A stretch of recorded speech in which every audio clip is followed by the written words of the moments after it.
Good morning to all. Today we'll begin with the seminar, webinar. I request Professor Dr. Yesu to welcome the gathering and to give you a brief introduction about the guest. Please over to Dr. Yesu. Thank you, sir. A very good morning to one and all present here. I welcome you all for the 5th webinar on robotics, trends and applications.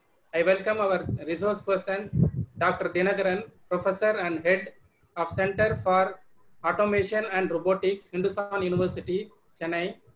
He obtained his master's and PhD from MIT campus, Anna University, in the field of automation and condition monitoring.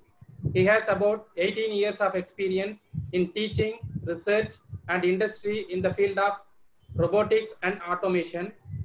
He has been invited by Royal Academy of Engineering, UK, for World Visiting Professors Conference at Birmingham. He has been awarded as Young Technology Faculty by FEET India for his research and academic excellence.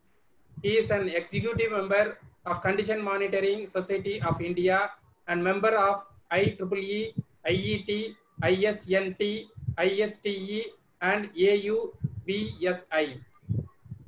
He has been handling funded projects worth of 200 plus lakh with Royal Academy of Engineering, British Council, UK, MTRD, DRDO, and Nelcast Limited. He has joined research projects with leading universities like WMG, Warwick University, Northampton University, Leeds University, London, South Bank University, etc. He is working in various interdisciplinary which have a wider application in manufacturing, automation, transportation, energy, and materials. He has developed Center for Automation and Robotics in collaboration with ESCAVA, SMC, and SEW Eurodrives. With this brief introduction, I hand over the session to Dr. Dinakaran. Sir, please. So good morning to one and all. First, I would like to say sorry that I joined late for 5 minutes and all were waiting for me. I also take this opportunity to thank HOD of Mechanical Engineering and Professor Kennedy and Professor Yesu sir for giving this opportunity to meet all of you and to share a few things about the trends and opportunities of robotics. I think every 6 months I'm visiting KCG, College of Technology, to deliver such kind of seminars and guest lectures. I thought that this time they cannot call me because of the lockdown, but virtually they connected me. Thank you, sir. Thank you once again. So today we are going to discuss about the robotics trends and opportunities. I assume that all the participants are students. At the end of this session, they will come to know what are the opportunities in the robotics, and the learning outcome of this lecture will be, they will be able to outline the global scenario, what is going on in the field of robotics and automation, and particularly in the industrial robot and service robots, and they will recognize the core domains and opportunities that are available in the robotics. The contents of the presentation will be, I will share something about what we are doing in our Center for Automation Robotics, and then I will introduce about the various robots that are used in the industries and warehouse and the defense applications, and other applications. What are the various applications where the robots are becoming very familiar, that we will discuss, and then we will move on to some of the case studies that will be more helpful to you to visualize what are the different domains we have to study about when we are very much interested to take up this as a career for us. And then what are the core areas we have to learn if you like to step into the robotics domain, and what are the opportunities available in the field after post-COVID scenario. Those things we will discuss today.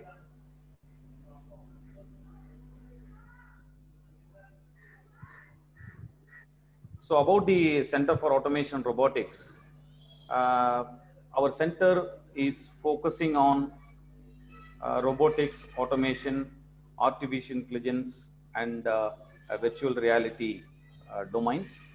And we have four industry-sponsored laboratories in the field of motion control, robotics, automation, virtual reality. We have a leading industry partners, Yaskawa Robotics, SM Cinematics, and the SCW Hero Drives in our center. We have many funded projects from the MPRDC, CVRDE, DRDO, Naval Research Board, Royal Academy of Engineering, DST, SERB, and many more industries. And we are handling many consultancy projects, and we are into the product development. And we are offering two programs. One is the BTech Mechatronics program, and another one is the MTech Mechatronics and Robotics program. So this is about our center. And suppose if you like to know about what is a robot, everybody knows that a robot is like a human being. That is what we are thinking.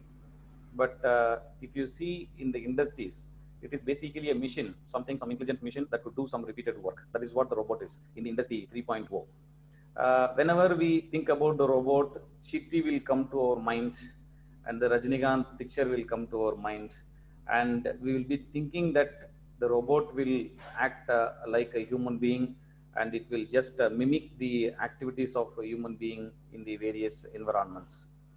But basically, a robot, if you take, it is made for some specific applications, and according to the American Society of Robotics, they define robot is basically a general purpose programmable manipulator that is used to process some of the human-like characteristics, and that is applied in the hazardous work environment, and particularly that is used for doing some repetitive work cycle. And wherever we would like to have some consistency and accuracy, we implement the robot in the industries. And some of the materials, it is very difficult to handle. Those places we can implement the robot. And multi-shift operations. Suppose if you take a human being, they can work only for 8 hours. But if you take a robot, no limitation for the work, it can work for all the 3 shifts. Continuously you can operate the robots. And it is reprogrammable device, and it can be interfaced to the other computer systems. So this is about the robot that we are using in the many of the industries. Particularly this robot definition is meant for industry 3.0. But in the real scenario, if you take the present day's robot, the robot perception changes. Suppose if you take Western countries, and if you just Google it in the Western countries, you can see that many of the military robot pictures are visible here. But when you take Eastern robotics, Eastern countries, if you search, you can find out assistive technologies, healthcare, and industrial robots. That means that the perception of robots are completely changed throughout the world, particularly after this post-COVID scenario. Many of the places, they are looking for some of the applications of robot, because contactless assistance is becoming a very popular nowadays. So why I am telling this one? So some of the countries are focusing on military kind of applications, defense applications. Many of the countries are focusing on assistive robots, healthcare, and industrial robots. Before 10 years, 2-3 decades, if you take, robot means it is industrial robot. But now completely that is changing. Robot market is expanding, and it is bringing many of the opportunities in the service sector. If you take applications of robot, we discussed a few of the applications of the robot, but nowadays robots are applied everywhere. But conventionally, if you think, that is used for repeated jobs, it is very rigid machine, very expensive machine. Industrial applications, only we use the robot. These are the perceptions we have about the robots.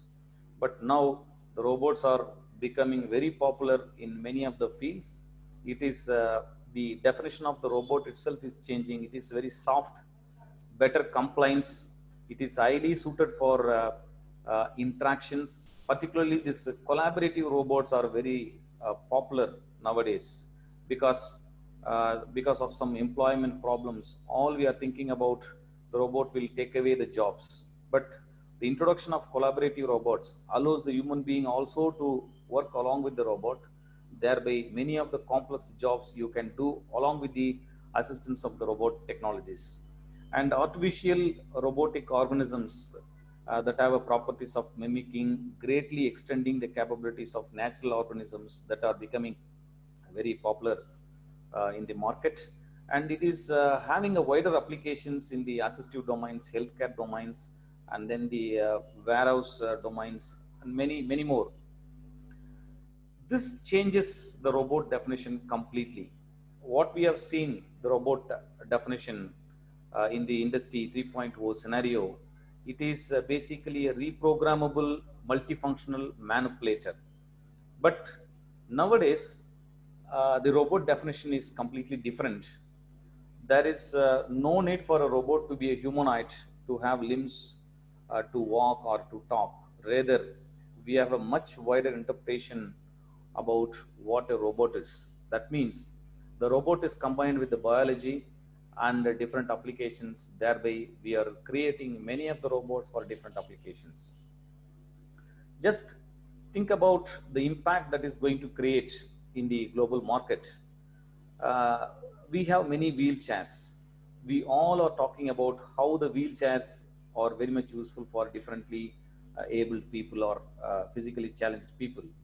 Just imagine if the wheelchair is replaced by a robotic leg. So what is the kind of impact we can bring in their life? That is what the present robot are going to do. And then nanobots, that will act as a carrier, and it will carry the medicines directly to the cancer cells, and it will kill. So these are the miracles that robots are bringing to the market. And if you see the opportunities of industrial robots, every year it is increasing. In International Federation of Robotics says that in 2020 it will create 1 to 2 million jobs. And definitely it is bringing many of the jobs, but in different avenues. But after this post-COVID scenario, the approach of implementing the robot in a different fields are changing, that we will discuss later. And if you see the estimate, maybe in the next year, 1 to 2 million jobs will be open in the field of robotics, particularly in the research and development, implementation, maintenance, service.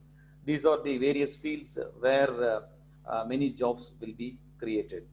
And if you see the various industries that are going to implement the robotic technologies, food industry, and then solar cells, wind power, electric vehicles, consumer electronics, and then manufacturing industries, and then these kind of industries will be using robot technology very extensively, and that will bring many of the jobs that are estimated by the Robotics Federation, that shows 70,000 to 90,000 jobs will be created in the food industry. So like this, many of the industries are started using the robotics. Thereby it is opening up many of the employment opportunities. But if you see that the unemployment trend and the number of robots used and their impact in the different countries, it is very different for different countries. And if you take Germany, when the number of robots are increasing, unemployment also increases up to 2004. Then there is no match between the unemployment and the robot. That shows that initially that takes some of the jobs that does not require any knowledge or innovation to apply. But after some time, the people are upskilling their abilities, and they are trying to work in the different domains where the robot cannot contribute much. That is why you can see the different trend here in Germany. When the unemployment rate is going down, the robot increases. In the Brazil, you can see that the trend is totally different. That shows that there is no impact of robots in the market uh, with the unemployment trend in that country. If you take a China, you see that unemployment rate is about 4% continuously, and the number of robots implementation is continuously increasing. That shows that there is no impact of the robots introduced in the market on the unemployment rate. That means that there won't be any jobs like repeated jobs without applying the mind, without any innovations. If you are having some repeated jobs that may not exist in the market in near future. So these jobs will go off, but it will open up new opportunities for the engineering students. They will be into the design and development of the robot. They will develop many of robots at low cost. We are going to discuss some of the case studies where we come to know what are the different avenues for developing such kind of robots, particularly for developing countries, and where this robot should be applied. Already we discussed about it, where uh, the place is unsafe for human being. That is the place we should apply robots. Okay, so the robot should carry out the work that would not be economically viable for high wage economy. That is the another place where we can apply the robot. Robot should carry out the work that would be impossible for human beings. Suppose if you take some nuclear applications where the human being are going and they are cleaning the nuclear waste, that places we should use such kind of robots to clean that. So these are the places we should apply the robots. Particularly in our country, if you take the sewage cleaning, recently the Kerala government has introduced one manipulator for cleaning the sewages. Uh, at present, we are using persons to clean those sewages and the effluent tanks. Recently in Ronipet also there was some blast, effluent tank blast in that took away about 5-6 people lives. So that shows that different countries needs a different kind of solutions for based on their necessity. It is not common for all the countries because we do not have a proper drainage system, and we must have these technologies. Suppose if we take Paris in France, they have a well planned drainage system that was developed in the 18th 19th century. Till now they are using that. This well planned street and well planned drainage system is available, but here that is not available. That is why we should bring out some of the solutions to tackle these kind of problems.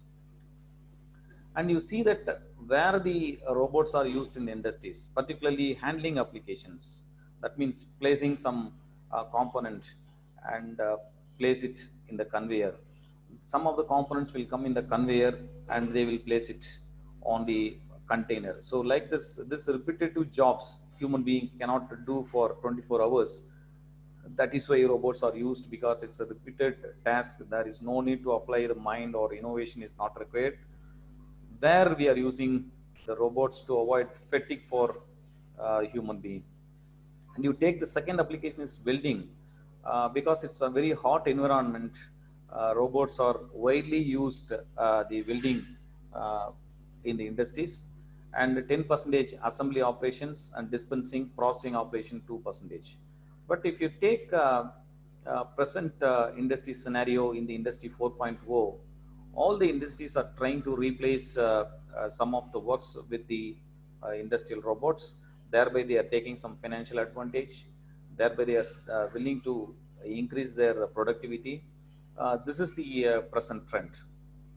And if you take a service robots, it is another domain. I could say that the industrial robot boom is in the industry 3.0, but the service robots are dominating in the industry 4.0, and these are not simply robots that is doing some work. It has some intelligence that will tackle the present environment, and it will adapt to the environment. It will take the decision by its own. And I think all of you would have seen the Sophia robot, how it talks and how it reacts with the comments, all those things. So that shows that how the artificial intelligence is becoming very familiar, and how the artificial intelligence is very much useful in building the robots, and it is bringing the smartness to the robot, and it is bringing the intelligence to the robot. You can see the various service robot applications, home assistants. These robots are used, and you can see that this robot is cleaning the house, and this is supplying the food in the hotel. And you can see that some agriculture robots, farming applications, many of the robots are available. And this is a companion robot that is widely used in elderly home, that will act as a small kid. It will talk with the elderly people and will just engage them with various activities. And you can see that this is a very famous warehouse robot used in the Amazon. 100% this material handling is fully automated in the Amazon warehouse, where the AGV kind of robots, automated guided vehicle kind of robots, are widely used. And you can see that many of the space application robots are also available, like Mars rover. These are the various robots. And you can see that healthcare robots are becoming very familiar. Rehabilitation robots are very familiar nowadays. And then surgical robots, even in many of the Chennai hospitals, they started using surgical robots. And then physiotherapy applications, they started using. The advantage here is very precise control we can have, and we will have some quantitative information about the improvements. Suppose leg movement, how much you are doing today, next day after practice, how much you are doing. All those things can be tracked easily. But what the physiotherapists are doing is a qualitative kind of information.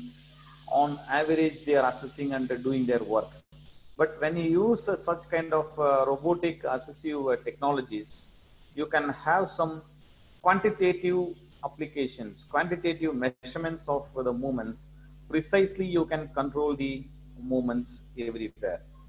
And you can see that exoskeleton devices that are used widely, and this is becoming very popular in the Eastern countries. Recently, we have visited 3-4 robotics laboratories in the UK. Many of the laboratories, they are concentrating on such kind of assistive devices that are widely meant for physically challenged people.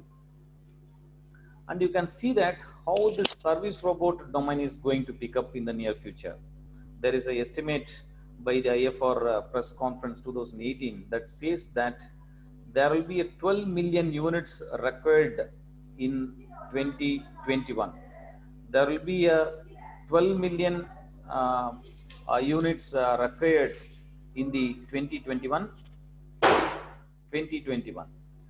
You can see that 25 million robots are required in the 2020, and then 37 million robots are required in the 2021. That shows that the market is continuously increasing.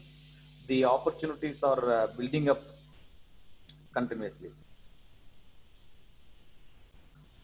And you can see that where the service robots are going to be used. Public relations, how we are going to use the robot. Professional cleaning, and then assistive devices, field robots. These are the various domains where we are going to apply the robots.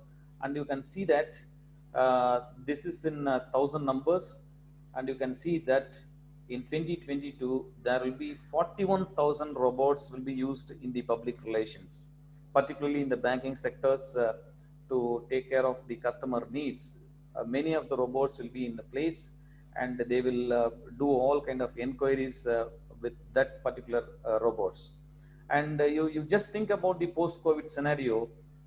We would like to have some contactless inquiries.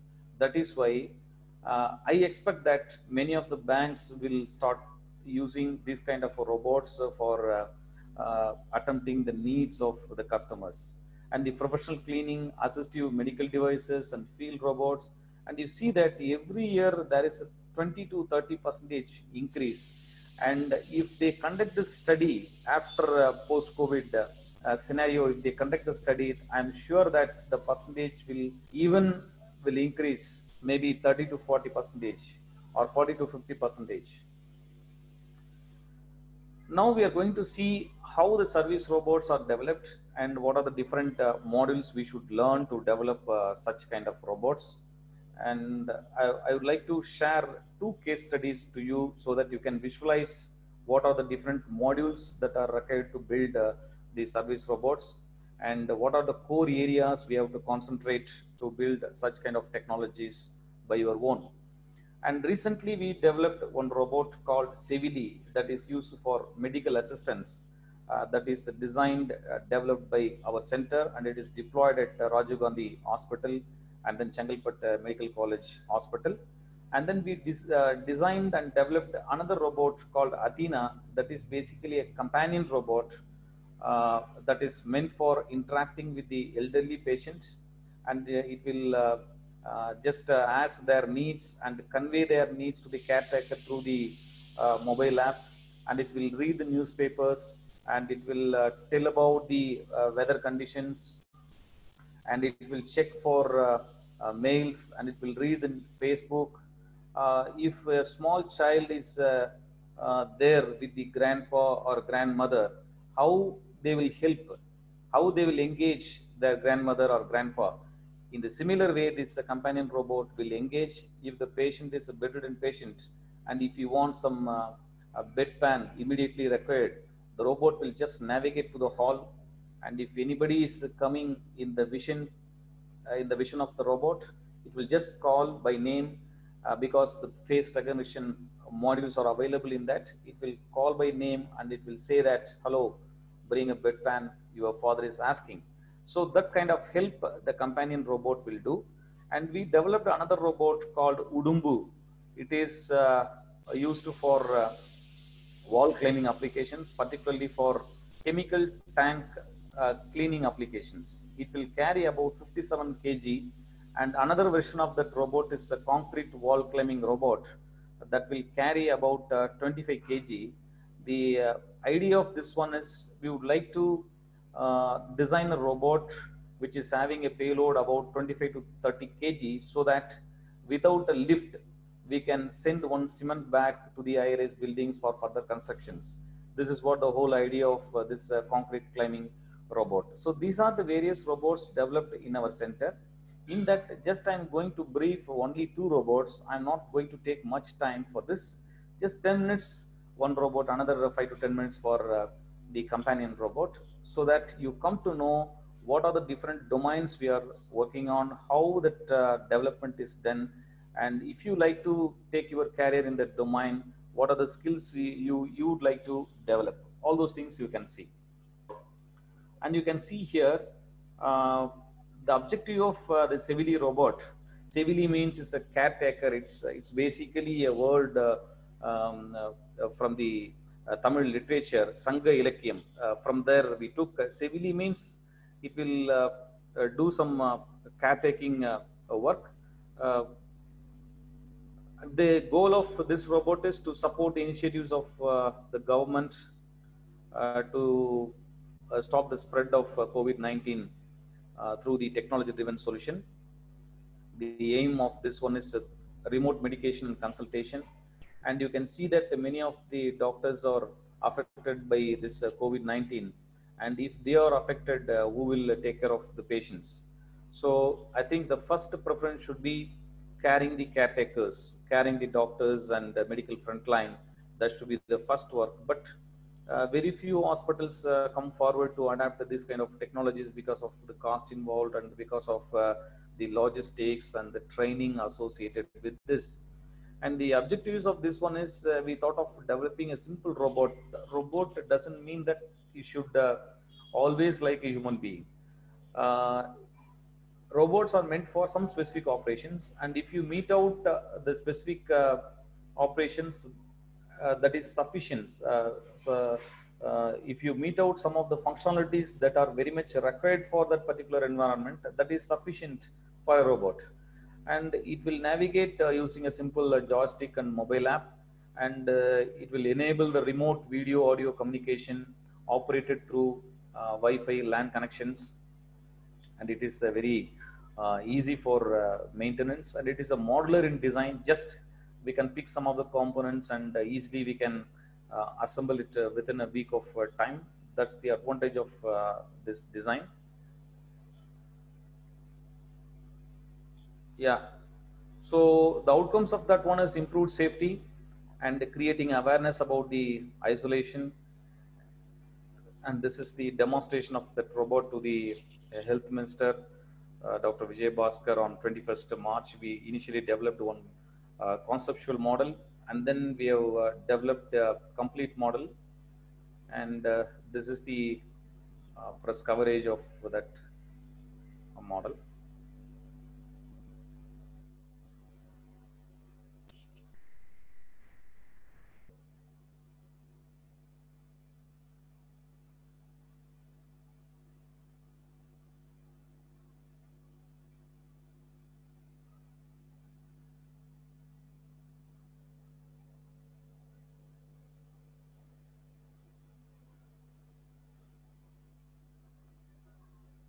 Are you able to see this?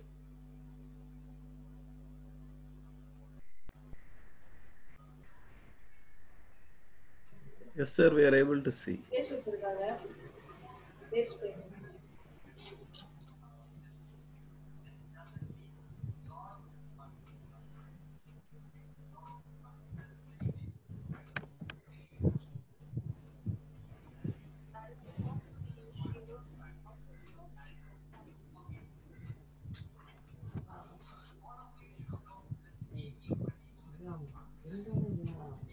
Because of humanities, the Service Science Institute of Technology and Science has developed a fully functional life-saving robot, Civili, with one-stage caretaker ability.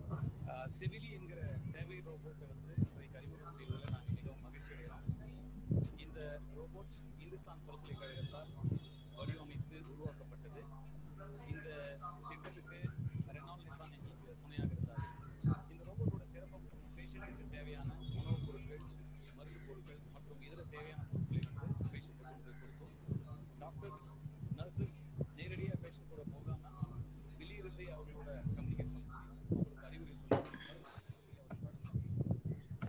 Supported by Renault and Nissan, Civili is claimed to be capable of navigating the isolation ward delivery, medication and other necessities. The Nissan Institute of Technology deployed 4 such robots at isolation ward at Rajiv Gandhi Government Hospital in Chennai.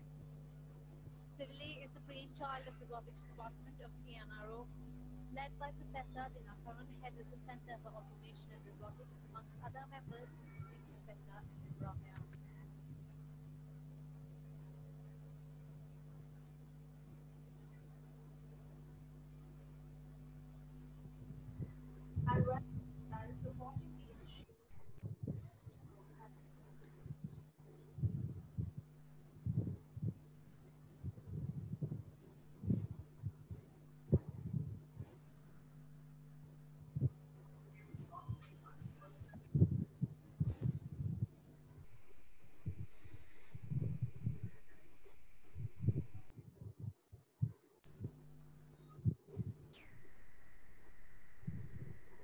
Yeah.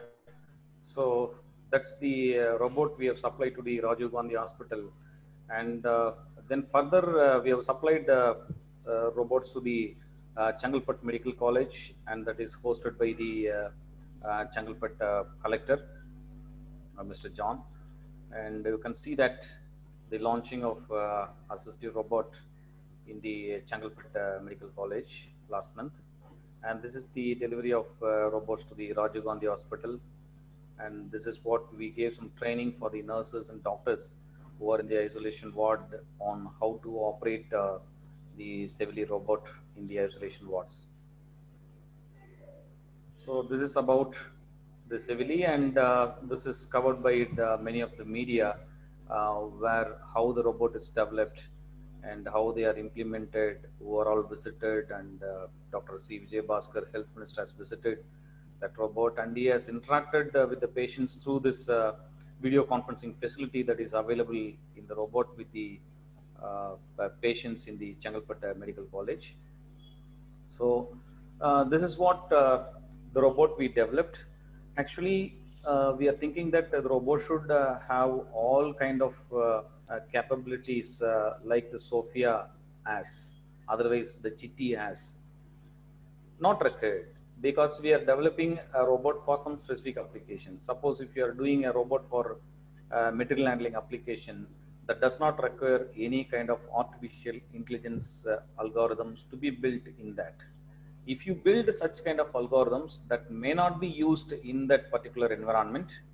Otherwise, it will increase the cost. At the same time, we should see that if the cost is low, the industries will be interested to buy. But when we keep on adding many of the features which are not required, that will add the cost. In the value engineering, we say that if anything is not increasing the functionality, that is called as waste. So that is why we have to see how we can make use of the resources, how we can optimize the materials and the cost of the robot, so that easily we can commercialize that kind of robots for specific applications. And you can see that the second case study is Athena, is a robot that is developed by a Center for Automation Robotics. And you can see that the robot with low cost, that is the primary objective initially we had, because if you take the Sevili robot, the cost of that robot is about 1.55 lakhs. But you see that the teleoperating robots that are present across the globe, the cost is more than 5 lakhs, 5.5 lakhs. Many of such robots are available in China and USA, but the cost starts from 5.5 lakhs to the 12 lakhs or 13 lakhs. If you consider the functionalities and the cost, functionalities are almost the same, maybe 90% same as the other robots that are available in other countries, and the cost is 3-4 times lesser than the cost of those robots. So that is where we can play a vital role, because many of the robots are available already in the market. But if you like to implement such kind of technologies for Indian environment, Indian hospitals, Indian industries, definitely we have to bring some low cost technology, or otherwise we cannot enjoy these kind of high end technologies that is adapted in the industries or service sectors. And the second objective of this robot is to develop some adaptive learning system on the image processing and the speech recognition, thereby enable the interaction of the robot with the elderly patients. That is the another objective. And then the third one is to bring some autonomous navigation to the robot, so that it will automatically navigate to the different environment and it will interact with the people. For this project, we have a collaboration with the University of Leeds, and the project is supported by Royal Academy of Engineering. And the necessity we have arrived through some data collection. Normally, whenever we go for some kind of product development, we should do some kind of forecasting or market analysis, and we should be clear with the necessity, because if there is no need of such kind of product in the market, it is waste putting our time and money in that. So initially we should be very clear about what is very much necessary in the market, whether it should have the commercial value, whether that the same kind of product is available in the market, what is the cost of that one, and what are our primary focus, and what are the kind of features we would like to bring and at what cost. So these things we must be very clear, and we should benchmark our features to start any kind of product development. And you can see here in the elderly home, we have collected some data over in the age group of 55 to 85 years, and we collected some data on mobility, whether you want some mobility support, physical support you want, whether any task reminder kind of arrangement you want, whether you want any kind of companionship or some health monitoring, what is the kind of help you are looking for. That is what we have conducted a study. In that study, we come to know that 66.6% of elderly prefer to have assistance in the form of companionship. It is like a small robot. Along with them, it will remind about the medication. It will tell about time or weather, or initially I told you, no. So such kind of activities, if any robot is doing, that will be more helpful for them. That is what we found from the survey. Though other assistantship also they are looking for, that means some physical assistance, some navigation, mobility assistance, that also very, very important. And initially we took the companionship is the core idea. And if you see this architecture, this is the architecture of that robot. We have some sensor input. Sensor, suppose if the robot wants to talk, you must have some speakers. If the sensor wants to see the environment, see the patient or see the caretaker, for that we need some eyes for the robot, that is camera. And the we should hear something from the patient so that we can infer what they want. For that we have some microphone that is inbuilt in the robot. Like this, for each and every sense we have one sensor. Okay, so that is built in the robot, and all those raw data are given to the input processor, where the auditory system, vision system, navigation system are having their own algorithms. Suppose if we take a speech engine auditory system, where we are developing a speech engine using a deep neural networks for both English and Tamil. The main thing I would like to point out again here is, there are many such kind of robots available in the market. One is the cost, another one is the regional needs.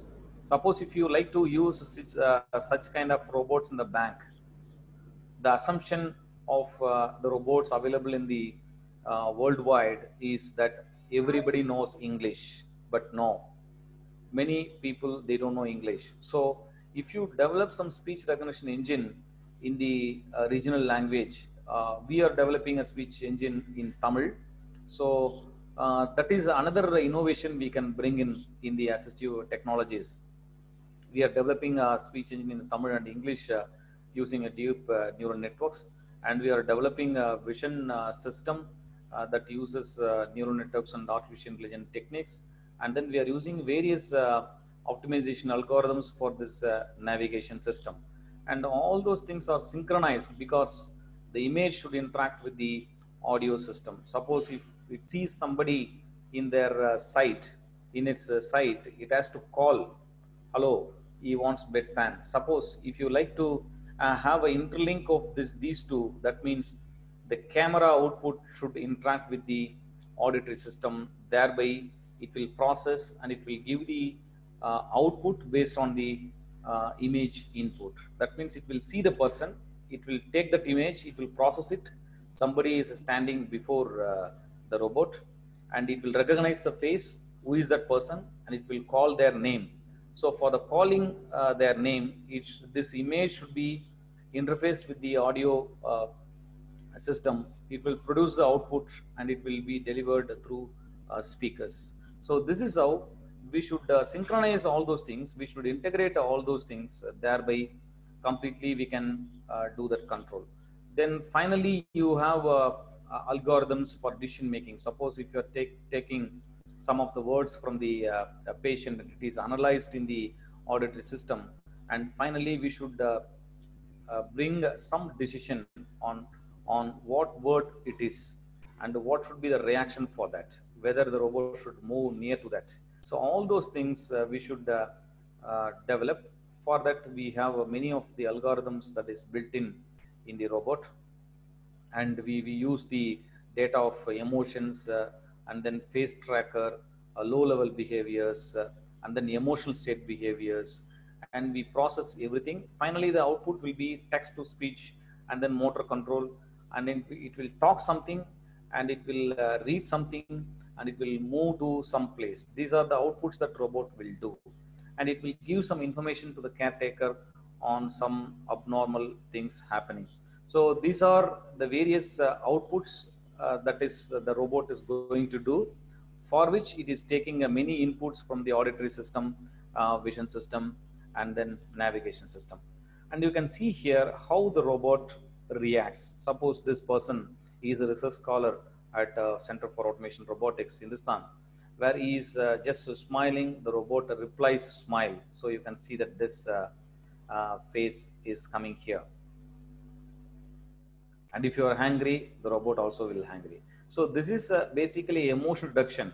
This is just to show how the robot reads the emotions of a human being, how you will react with the robot, how you will react. In the similar way, it also will respond.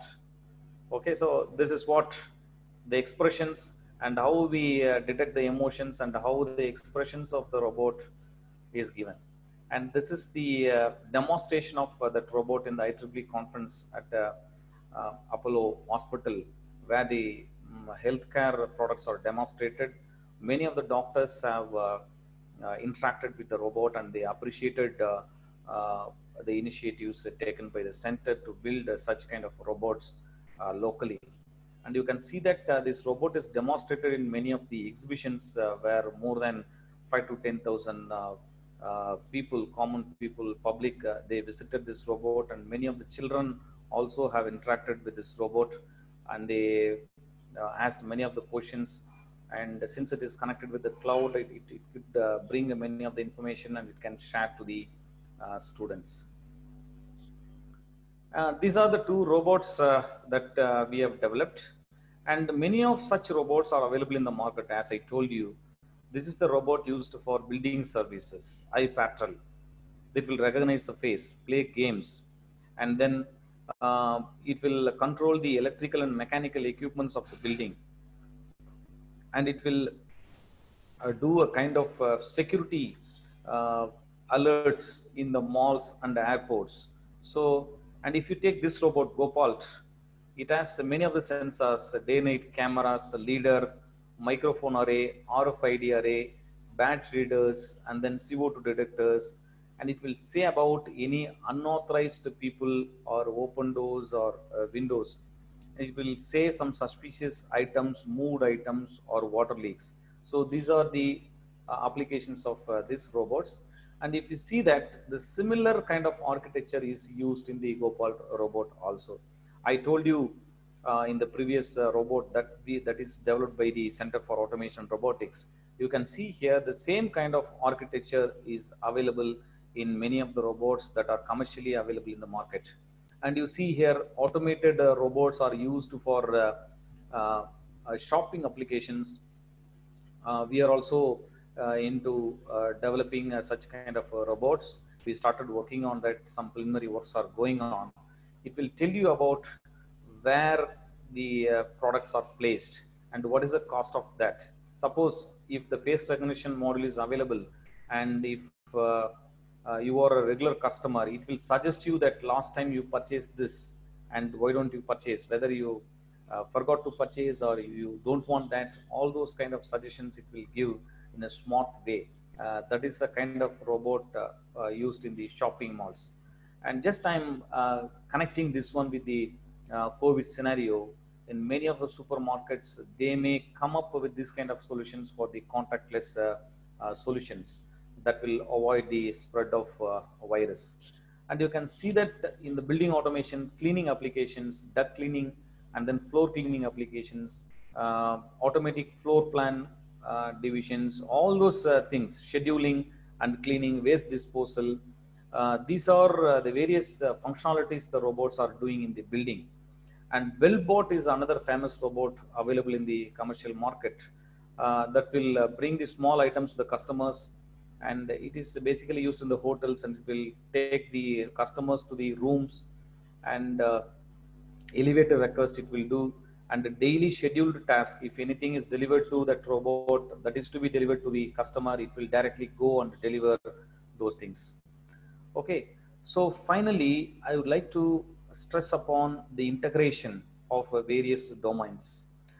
We are talking about the various building applications for malls and hospitals and hotels, where many of the robots are used. And I told you one robot is used to switch on and switch off the air conditioning systems, heating, ventilation, air conditioning systems, lighting system, and then closing the door, opening the door, elevator control, escalator control, all those things are connected with the robot. Security systems are connected with the robot.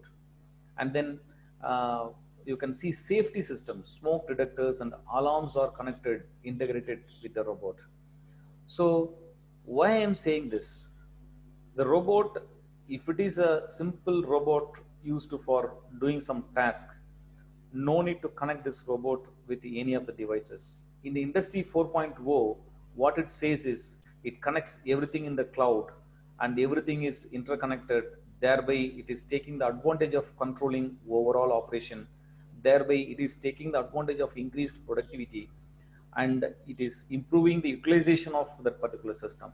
And just imagine that the one robot is connected, 10 robots are there in the hotel, and every robot is doing some task. Everything is connected in the cloud, and if you have everything in the phone, mobile phone, you can track the movement of each and every robot. If there is any problem, you come to know there is a robot, there is a problem in the robot, and where the robot is moving. Scheduling you can do, optimization you can do.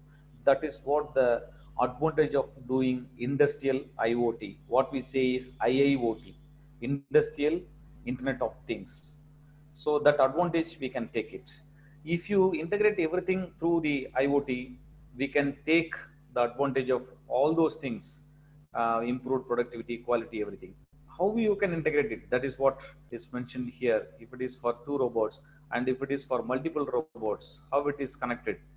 You can see here the central server is used to connect all the robots, and one maintenance staff, some phone can be connected, and all the guest rooms can be connected. This is for hotel robot, and through the Wi-Fi many of the devices you can connect, and from the remote you can operate everything. Otherwise you can switch on the autonomous mode and you can operate the robot in many of the applications.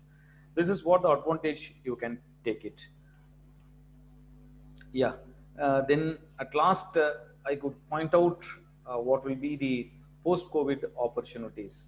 We know that the COVID-19 closes many of the avenues for the many of the business, but it opens many of the business opportunities, particularly in the field of robotics and automation. Contactless assistance will be the key factor in this scenario. In that you can see the robot is moving from the enhancing the quality of the service to the essential for the service. I told you the contactless assistance in the hotel. Suppose if you are using one robot for taking the guest to the room, or taking some luggage to the room, check-in, check-out activities, if you are using one robot for this, that is becoming a safety measure nowadays. Previously, hotels, they would have advertised like the robot is enabled with robotic services. But now it is a safety measure. Without a human contact, the robots are playing a role, thereby you can reduce the spread of COVID-19. So it becomes a safety of a system. So in many places, gate opening closes, we use some person to open and close. And all those places, some automation, some simple automation. Even we are thinking about how the sanitizer is just pressed and we would like to get it in the hand. For that, if any small sensor is placed, like in many of the places, the technology is available.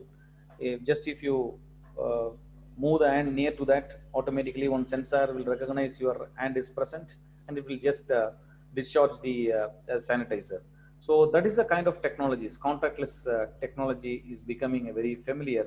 That will be the key factor for the automation and robotic products, and definitely robotic technologies will get very good attention after this post-COVID scenario.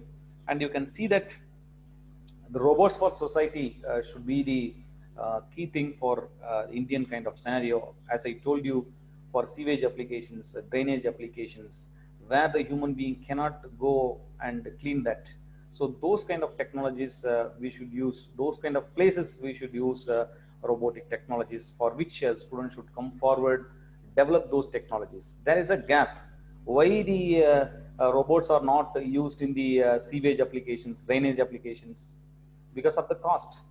Suppose if the cost of the robot is few thousands, the government definitely will spend, local administration definitely will spend.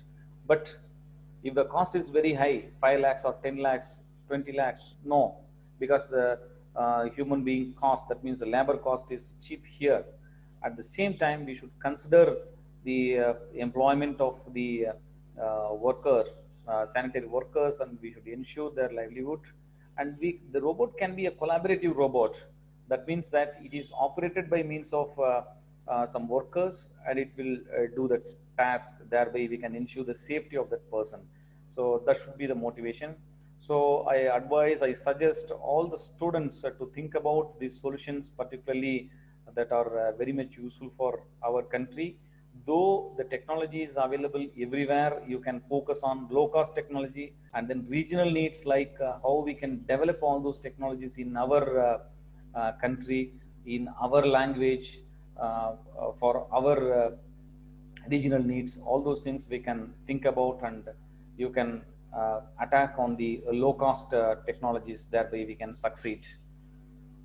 Yeah, so the summary, we started with what is the definition of the robot in the Industry 3.0 scenario, and then how the robot definition is redefined in the Industry 4.0, and how the robots are slowly shifting from the military needs to the industrial needs, then now to the service sectors everywhere, to the shops, malls, hotels, household applications. Everywhere the robots are becoming very familiar. And then we discussed two case studies in that what are the different domains we should focus. In the first one, we discussed how the different drives and motors are integrated together to make a civil robot to solve the present problem that we have discussed. The second robot, Athena, how the different areas, how the artificial intelligence, neural networks, and different algorithms are useful in the image processing, and then useful in the audio systems processing, and then navigation methods, and how these technologies are blended, integrated together to perform some operations. How the integration is very much essential. Why that integration is very much essential in the robotic field. All those things we discussed with the case study 2. And then we discussed about various robots that are used in the buildings, malls, hotels, and home applications, just to understand what is the global scenario. And finally, we discussed about how we can make use of the post-COVID situation, and how we can promote the robotic product, and where we should focus, and where is the need, what our country is expecting from us, and where we should focus. All those things we discussed. And once again, I thanks for giving this opportunity.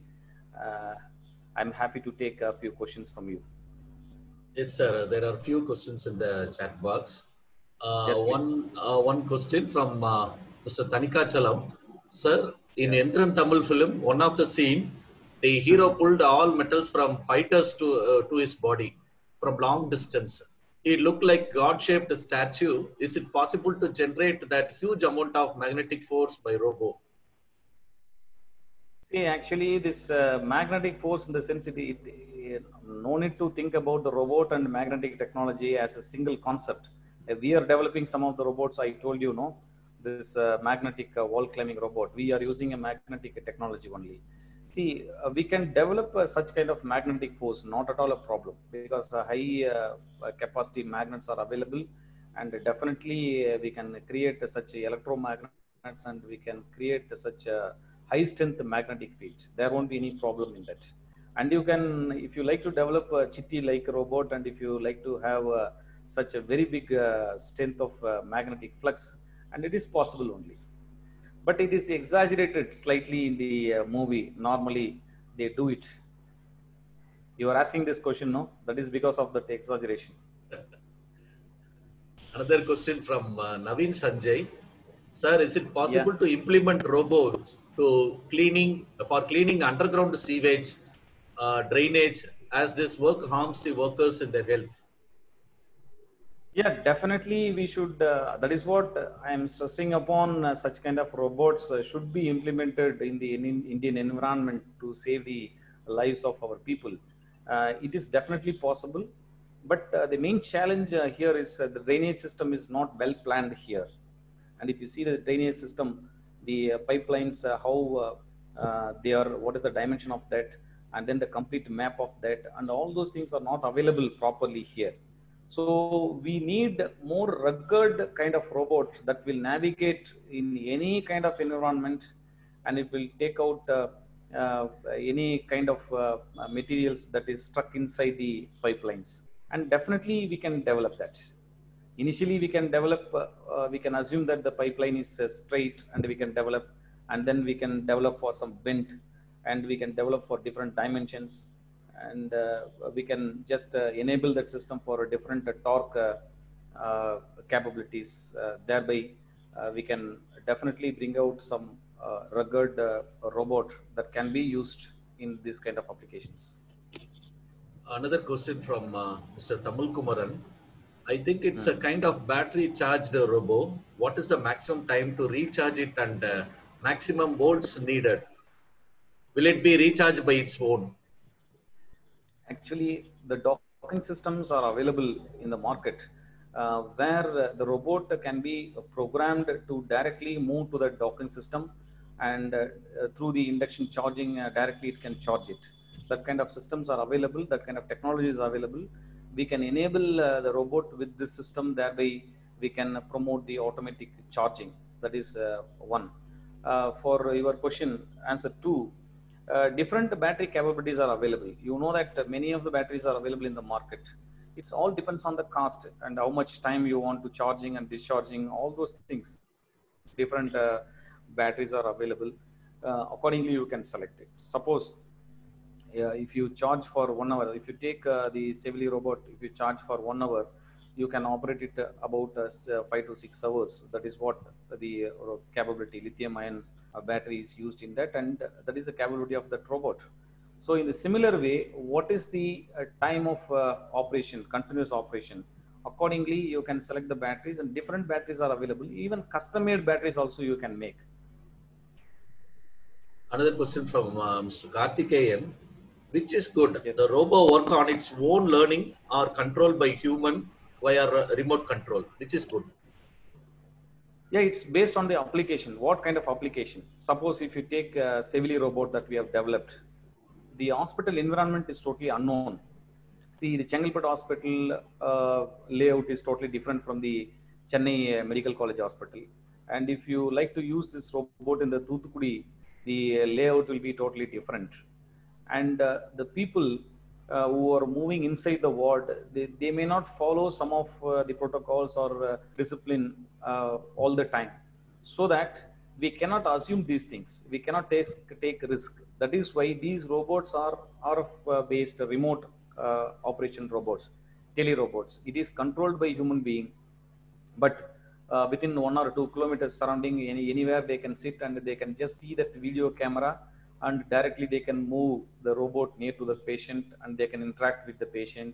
They can deliver the food, they can deliver the medication, and they can see that what medicine that patient is taking.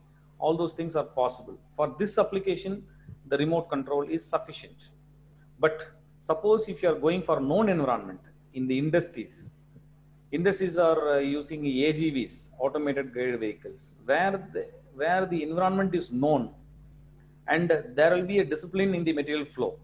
So that is why in the known environments, we can use autonomous robots. It will perform the material handling application or logistic applications. You take Amazon warehouse application, where it is completely autonomous. We can use the algorithms to make autonomous robots. That is possible.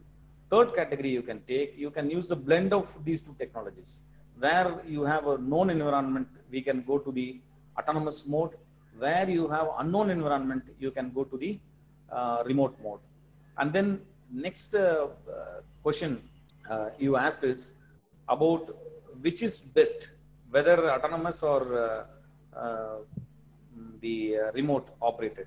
It is based on the application, what kind of application you want. And then we have advanced technologies like artificial intelligence and then some many adaptive algorithms. If you put the robot in the unknown environment, the robot will learn by itself. That is the technology, that is the algorithm that is available today. So that even we can train the robot to adapt those environment, thereby the robot will take its own decision to navigate. That is also possible. It all depends on what is the kind of technology we are looking for, and it purely depends on what is the kind of application we would like to use this robot. Another question from our final year mechanical student, Sidil Madhavan. Actually, he is very much interested in doing robotics. So he told that, greetings, sir. Being an roboteer for hobbyist, I myself find the difficulty choosing in which platform I should choose for developing the prototype, whether to choose Arduino or Raspberry Pi. So, what's your suggestion regarding this, sir?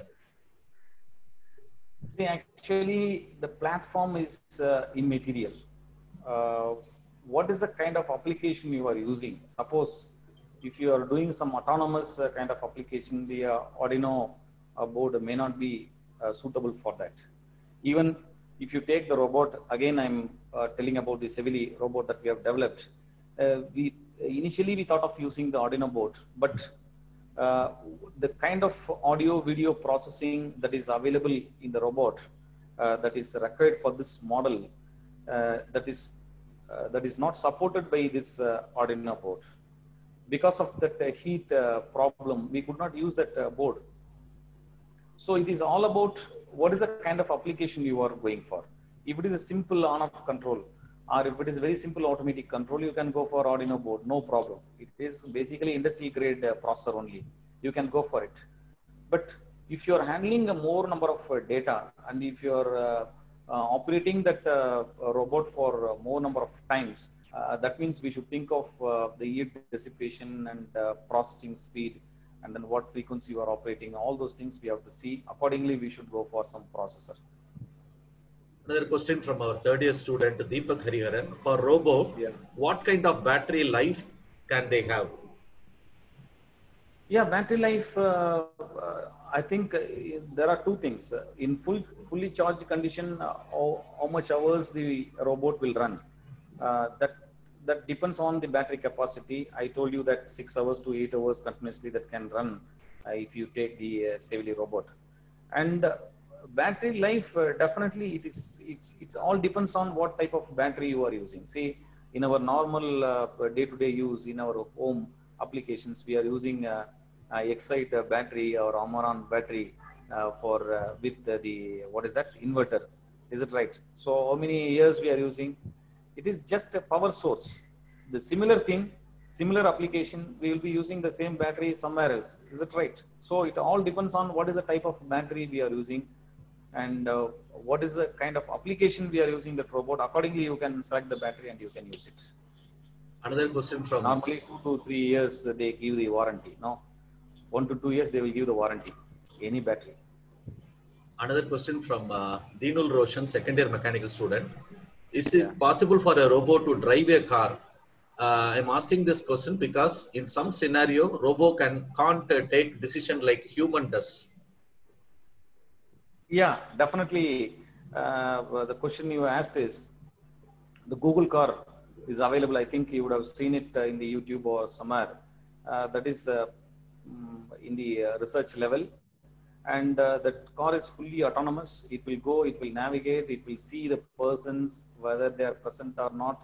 The signal is on or off. All those things, it will take the decision by its phone. That car is available. Okay, but the amount of data that is required to train that kind of autonomous systems are very, very huge. And if the system is unpredictable, then it's very difficult to adapt such kind of technologies. Suppose if you take the same Google car, and if you like to use it in Indian environment, okay, in our roads, definitely that technology will not work out, because the environment is totally unpredictable. We don't know when we will take right or left, even we are going by bike or car or by auto. That is the behavior of the people. And if the behavior is something predictable, we can use such kind of autonomous vehicles everywhere. But if it is something unpredictable and the road conditions are not good and it is not well planned, that time using such kind of autonomous systems are very, very difficult. Suppose you consider this situation. One person, two persons are crossing the road. Okay, one autonomous vehicle is there. Okay, one person is age is about 80 plus, and there is a child, okay, 6 years old, and mother 36 years old. Okay, there are three persons in that, and now you think about it. What is the kind of decision the robot will take? Any one you should hit. Okay, if you are a human being, what decision you will take it? What decision you will take? Definitely, you will move towards that 80 plus years old person because its life is almost end. Okay, you are going to just rush that. That decision you can take it, but how the robot will take that decision? See, everything is the data training. What is the kind of training? Whether you will look into that micro details and train that system, and it is that algorithms are available, but how effectively we are going to use those systems, I think that will take some time to come to the market. And definitely those things will come. I'm sure it will come within 20-25 years. Even in Western countries, many places, they started using where the environment is well planned and well structured, where they are using it. But if you like to expand it for a known environment, I think it will take some time, and I'm sure that it will come. Another question from Deepak Hariharan. Sir, in the case of machine learning, the robots learn mostly by trial and error method in simulation time. Do you think is there any other faster alternative for robo to learn via AI, especially in processes like decision making? Yeah, see, actually, trial and error in the sense, normally when we train that robot, we create some environment to learn the environment. That is what we are doing. Basically, this artificial intelligence algorithm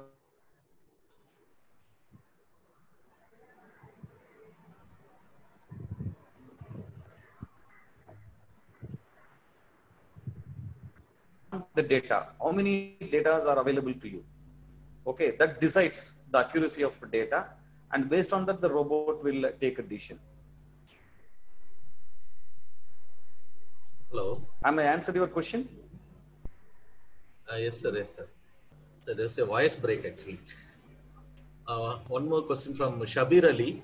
In warehouse AGV robo are used to pick the goods.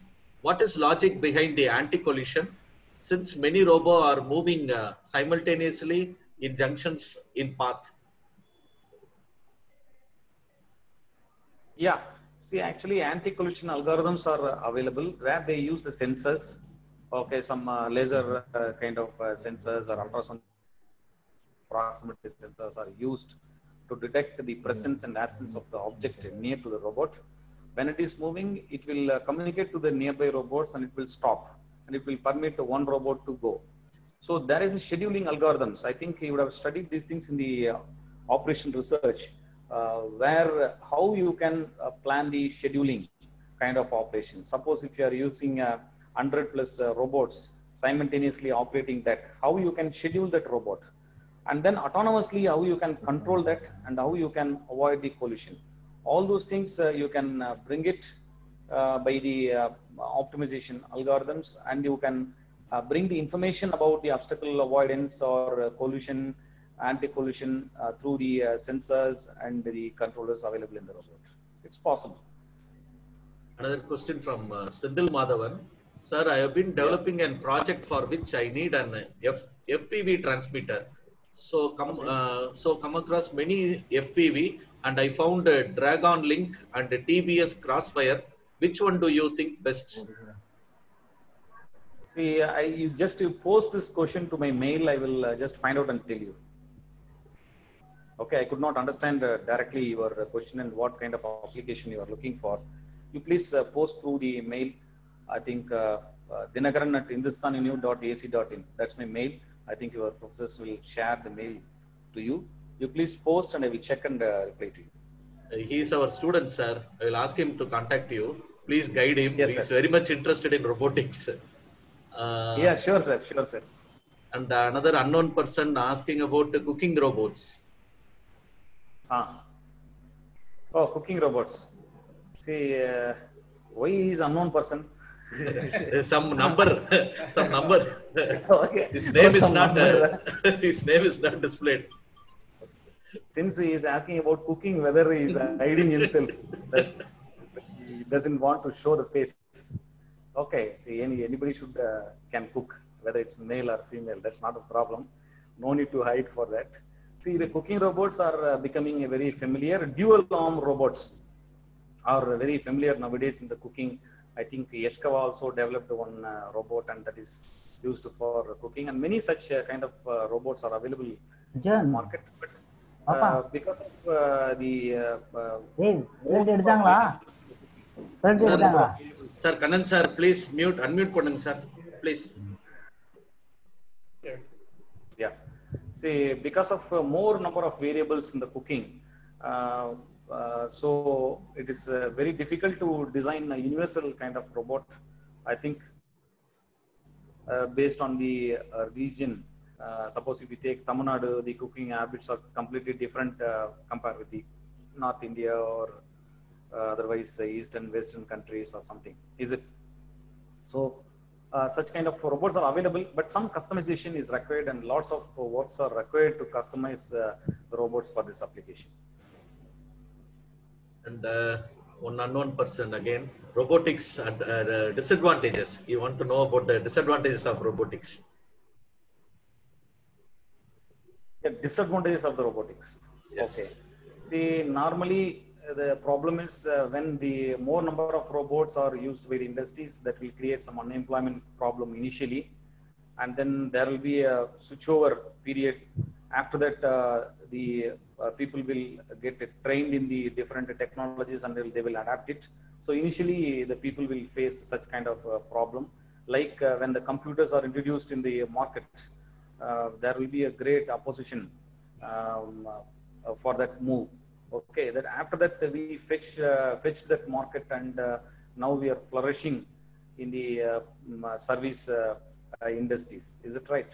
So in the similar way, initially when we adapt the robot, there will be some problems in that, and after that people will start accepting that. This is one. And then disadvantage of that one is there is always a fight between the commercial value and the actual societal value, humanitarian value. So whenever we do design and develop of one robot, if it is having some commercial value, immediately they will pick it and they will use it. But there is a real need for sewage cleaning, but nobody is developing that because of there is no commercial value for that product, because the labor cost is very less compared with such kind of technologies. So that's the challenge here. That is the advantage. That means where we would like to implement the robot, where we could not, where really we don't want, where we are applying many of the robotic technologies. That is the curse. But anyhow, that is what I'm telling.